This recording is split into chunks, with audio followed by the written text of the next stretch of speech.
즐거운 월요일입니다. 오늘은 누가 이런 글을 적어 주셔가지고 힘이 납니다. 자, 유튜브가 좀 짧아서 아쉽다고 하면서 공부 많이 되고 정말 신기하고 새롭다고 합니다. 하여튼 이런 표현에 감사할 따름이고 함께 공부해서 발전하면 좋겠죠, 그죠? 자, 오늘은 좀 부드러운 걸 한번 해봅시다. 잠깐만요. 자, 며칠 전에 이날 올렸었죠, 그죠? 우리가 공부를 하는 과정에 그냥 맹목적으로 외우는 게 있어요. 예를 들어서 뭐 12운성 명칭이라든지 뭐 십신 명칭이라든지 신살 명칭이라든지, 이게 특히나 그 중에서 12운성은 정말로 흥부가 기가 막혀 있는 이유는 뭐냐면 음색양사이 개똥 같은 소리를 해가지고 황당하게 만들죠.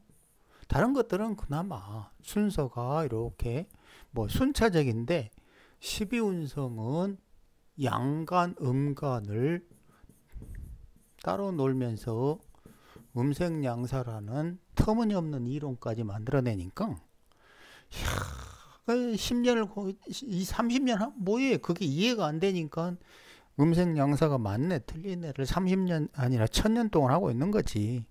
말이 안 되는 거를 틀렸다고 말을 못하고 옛날에 그렇게 써 있으니까 마치 우리가 이해 못할 거야 라는 굉장히 순진한, 달리 표현하면 철딱선이 없는 그런 생각으로 그게 무조건 맞을 거라는 착각에서 헤어나지 못하죠.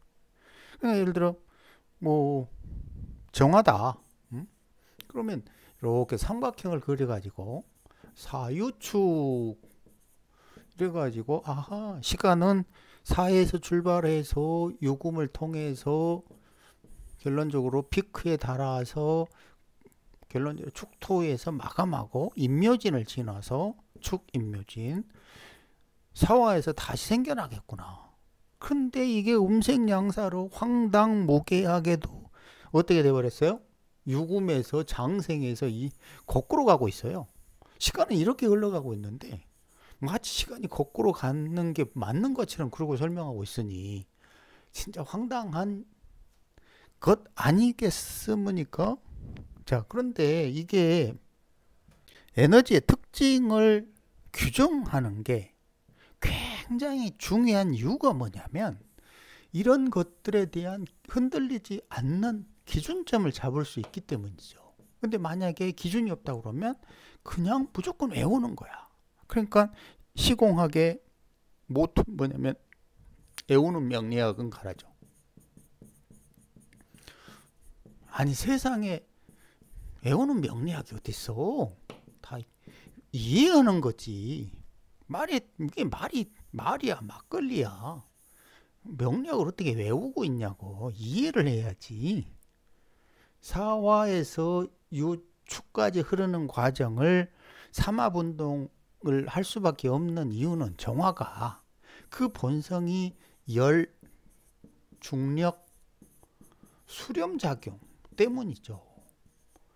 이런 속성은 왜 이런 속성을 가졌는지는 사계도에 명확하게 나와 있다 이거예요. 그걸 다시 한번 봐봅시다. 봐봐요. 사계도에서 정화는 어디 있죠? 여기 있네. 어디 있죠? 가을이네. 바로 옆에 뭐가 있죠? 신금이 있죠. 아하, 열로 신 C종자를 완성하는구나. 아니, 그런데 어떻게 삼각형에서 사유축 삼합을 하는 그 삼합운동하는 정화가 유금에서 장생을 하냐고. 이야, 생각 좀 하자고. 이런 헛소리를 믿고 있으니 정말 안타까울 따름이요. 아니, 정화라는 열기, 중력, 수렴 에너지는 왜 필요하냐고. 봄에 새싹을 키우려고 수렴 에너지를 쓰냐고. 말이 돼? 가을에 열매를 완성해서 낙하시키려고 중력, 열, 수렴 에너지를 활용하는 거지. 여름에 병화, 분산 에너지는 열매, 꽃을 봄에서 열매를 꽃을 활짝 핀 다음에 열매의 부피를 확장해서 이게 점점 열기를 빛을 열로 바꾸면 내부에 열이 축적되고 가을에 시종자로 완성이 되잖아요. 그럼 이 시종자 속에는 뭐가 있다? 정화라는 열기가 들어가 있잖아. 아니 그런데 가을에 이 정화가 유금에서 장생을 하면 무슨 재주로 열매를 맺냐고. 근데 그거를 정화가 유금에 장생한다고 달달달달 외우고 있어요. 헛소리. 그게 헛소리라는 것도 모르면서 진짜 깝깝하다. 병화라는 빛이 정화라는 열로 바뀌는 과정이 4월부터 시작해서 사유축 여기까지 가겠다는 거야. 그러면 이 정화열은 어디서 왔냐면 당연히 지가 뚝 떨어져서 나온 게 아니라 병화라는 분산 에너지가 있기 때문에 그거를 어디에서 오미에 있는 기토가 이렇게 그 돋보기 아니 뭐지 돋보기라고 그래 아니 뭐라고 그래야 되지 이 거름 작용을 이렇게 넓은 빛을 해가지고 여기 정화로 열로 집약한다고 그랬잖아요. 그죠? 그러면 이 열을 집약한 이유는 가을에 열매 맺으려고 하는 거니까 유금에서 장생하는 게 아니라 유금에서 사유축이 사유축 요 유금 이 꼭지점이니까 가장 정화의 수렴 에너지 열기 중력은 가장 강력한 거지. 강력한 그렇잖아요. 그런데 어떻게 장생을 하냐고.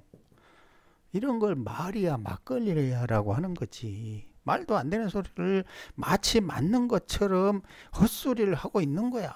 시간은 이렇게 지구 회전 방향에 따라서 이렇게 회전하는데 마치 이런 식으로 거꾸로 간다고 거짓말을 치니 그걸 믿냐고. 아이고, 아니 어떻게 저녁밥을 먹고 점심을 먹고 아침밥을 먹어요. 아침을 먹고 점심을 먹고 저녁을 먹고 겨울 밤에 밤참을 또 먹고 이렇게 하는 거지. 그러니까 삼각형이라는 것을 생각을 못하고 이렇게 시간이 흐른다고 생각이 이 12원송을 12개로 나누고 달달달달달 해오고 있어요. 그것도 부족해서 유금이 정화가 유금에 장생한데 아이고 깝깝하다 깝깝해. 자 그렇다면 이 정화는 어디서 왔다? 자, 이 병화에서 왔다. 병화는 어디서 왔다? 오 개수 발산에너지에서 왔다. 개수에서 왔다. 겨울에 무한 응축된 상태에서 이 자수가 뻥 임에서 개로 폭발하니까 풀어지기 시작해서 봄으로 와서 을을 키웠다. 그럼 또 임수는 어디 왔다? 정화의 수렴, 열기, 중력 때문에 이렇게 블랙홀처럼 작용해서 겨울에 모든 만물을 응축시킨다? 당연한 거잖아요. 당연한 거. 고민하고 말고 할 게, 외우고 말고 할 게 없는 당연한 거죠. 그죠? 그렇다면 이 상태에서 정화는 각 계절마다 그 에너지 쓰임이 다 틀릴 거 아니라고. 그거를 설명한 게 12운상인데 그 파동은 어떻게 된다? 이런 식으로 될 거 아니에요. 그쵸? 웨이브를 치면서 계속 움직인다고. 그런 에너지 파동을 12운상이라고 그러는데 정확하게 천간에 10간이 지지 12개의 공간에서 12개의 공간에서 그 에너지 파동이 어떤가를 설명한 거라고. 그러니까 에너지라는 이런 게 세상에 어딨니? 이걸 그냥 이렇게 표현하니까 달달달달 12개 내오고 있는 거야. 에너지는 항상 이렇게 피크 갔다가 내려왔다가 피크. 주식시장하고 똑같은 거지. 죽어라 올라가면 끝내는 추락하고 또 떨어졌으면 반드시 올라가고 이게 12운성이나 세상 이치 다 똑같은 거 아니에요. 그죠? 그럼 요걸 그대로 삼각형을 그려보면 정화인, 중력, 수렴, 열 이거는 사유축 삼합운동을 하는데 반드시 시간 흐름이 이렇게 올라가기 때문에 유금에서 그 중력 열이 피크에 올랐다가 꺾이기 시작해서 축토에 마감해서 다시 이렇게 임묘진으로 갔다가 다시 돌기 시작한다. 자, 그러면 그 정화의 본성, 이 본성은 뭐냐면 아까 얘기했던 중력, 열, 수렴, 작용, 수렴의 움직임이죠. 그죠? 이 본성은 어디에 쓰지? 당연히 가장 적절하게는 가을에 쓴다고. 그걸 하려고 어디서부터 준비했지? 사, 오미신 이렇게 준비를 해오다가 유금에서 이 에너지가 피크, 절정에 이른다고. 절정. 그죠? 그럼 여기까지는 뭘 활용한 거냐면 여기까지 유술 여기까지 뭘 한 거냐면 열을 활용한 거예요. 열. 빛 혹은 등촉이 아니라 열을 활용한 거라고. 그런데 여기 가면 당연히 열을 활용할 수가 없어. 왜 없지? 이 시종자가 낙하해버렸어. 아니 여기서 무슨 재주로 열을 가할 거냐고. 그죠? 유술해로. 그러니까 이 해수에서 임수에서 정화가 이렇게 쑥 들어가서 이 열기를 다 빼앗기는 거야. 열기가 사라지는 거야. 이걸 뭐라고 그런다? 블랙홀이다. 그럼 임수 속에는 뭐가 있다? 열기가 가득하다. 그죠? 하지만 정화는 이미 겨울에 그 본성을 상실했어. 임수가 그 속에 감추었을 뿐이지. 열기는 여전히. 그렇지만 여기서는 정화는 열기의 쓰임이 필요가 없으니까 이때는 뭘로 한다? 등촉, 좁은 공간에서의 빛과 같은 작용을, 길안내자 역할을 한다. 하지만 정화는 이런 움직임, 겨울의 움직임을 좋아한다? 좋아 안 하지. 왜냐? 이 정화의 본성 자체는 당연히 뭐다? 열이다. 열. 얘는 열을 활용하는 걸 좋아한다. 그러니까 정화가 뭐 기미월에 태어났거나 뭐 무오월에 태어났거나 자고로 주위가 몽땅 열로 가득 차 있는 구조들은 정화의 본성을 적절하게 드러낸다. 그러니까 뭐 등촉이니 어쩌고 하니까 무슨 등촉이 좋은 것처럼 착각하지 마라. 물론 이게 교육, 공직으로 물질을 포기하고 만족하면 되는 거야. 하지만 정화가 원하는 삶은 아니라니까. 그 본성 내면에는 이 신금이라는 물질을 추구하는 그거를 품고 있기 때문에 언제라도 난 사업하고 말 거야. 이런 생각으로 살아간다는 거야. 그럼 뭐지? 시절이 적절하지 않다. 이런 말이 돼버린다고. 자, 그렇다면 아까 그걸 다시 봐봅시다. 정화가 묘목을 조절하는 것과 개수가 묘목을 조절하는 방식은 틀려요. 개수 원래 보면은 개수가 묘목의 성장을 촉진한다고. 얘도 발산이고 묘목은 좌우 확산이고, 그렇죠? 두 속성이 맞아. 얘도 까불까불하고 개수도 까불까불이야. 하지만 정화는 아까 뭐라고 그랬지? 수렴, 중력, 열이라고 그랬어. 이때 문제는 뭐다? 임묘진, 삼합을 벗어난 임묘진에서의 정화는 삼합 내에서의 정화각처럼 수렴, 중력, 열로 작용할 수가 없다 이거야. 그러면 이게 아까 유금은 요 가을의 정신조합은 살기를 가졌다고. 왜 살기를 가졌지?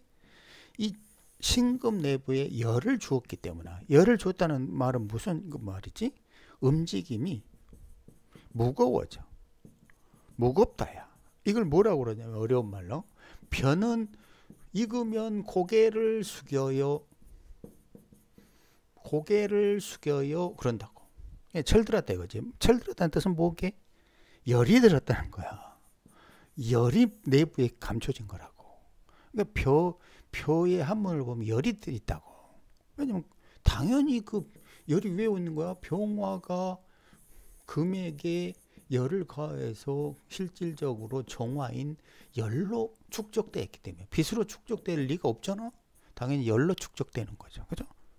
그러니까 열이 이 속에 있는 거야. 열이 있으니까 어떻게 된다? 무거워진다. 그 무거워지는 걸 뭐라고 한다? 중력이라고 한다. 중력이 무거워지면 어떻게 된다? 돼진다. 늙어서 돼져. 이게 왜? 물질로 바뀌었기 때문에. 당연히 생기를 작살내야 되기 때문에. 그게 뭐다? 생기가 여기 개수다. 그러니까 봄에는 생기 똥꼬발랄하지만 가을에는 똥꼬발랄은커녕 몸이 무거워진다. 이걸 어려운 말로 노화하다 이렇게 표현하지. 이제 죽어야지, 그죠? 그런데 이 봄에 묘월에 정화가 있다고 생각을 해봐. 그러면 정화는 수렴, 중력, 열로 작용을 적절하게 하겠어요? 잘 안 되지. 왜냐하면 여기는 개수의 발산 에너지가 그 시공간을 지배하고 있기 때문에. 그러면 정화는 당연히 개수의 영향을 받아서 어떻게 됐다? 중력 작용이 뚝뚝 떨어지는 거야. 발산 작용 비슷하게 바뀌는 거야. 하지만 정화의 본성은 뭐다? 수렴, 중력, 열이다. 그러니까 묘목을 통제하는 방식이 가을에 통제하는 싹둑 잘라버리는 그런 게 아니라 아주 부들부들하게 필요한 부분만을 적절하게 중력 수렴 작용을 한다. 이런 작용 때문에 정묘는 교육, 공직에 어울리는데 개수처럼 마구 펼치는 게 아니라 적절하게 일정 부위를 조절해 주기 때문이다. 그래서 정묘는 교육, 월주가 정묘일 경우에는 교육 공직과 인연이 많다. 자, 그러면 지금까지 뭔 설명을 한 거예요? 결론적으로 에너지라는 거는 고유한 움직임이 있다. 하지만 그 움직임은 계속 변화한다. 근데 우리는 왜 지금까지 힘들게 외워야만 했냐면 정화라는 고유한 본성이 무엇인지를 몰랐기 때문이다.